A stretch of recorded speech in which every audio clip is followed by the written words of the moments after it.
रामनाथ महादेव मंदिर ओंडना में विधि विधान से अभिषेक कर श्रृंगार किया गया।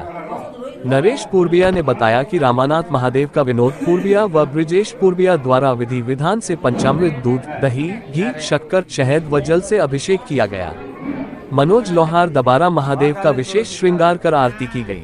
महिलाओं द्वारा सत्संग किया गया। कार्यक्रम में भेरू लाल, अमृत लाल, घनश्याम, भांवर लाल, मुकेश पूर्बिया, पुष्कर, रंजना, निर्मला, मधुबाला, सुगंध देवी, इंदुबाला, सुशीला, कुसुम, गीता, शारदा, हेमा पूर्बिया सहित कई भक्तजन उपस्थित थे।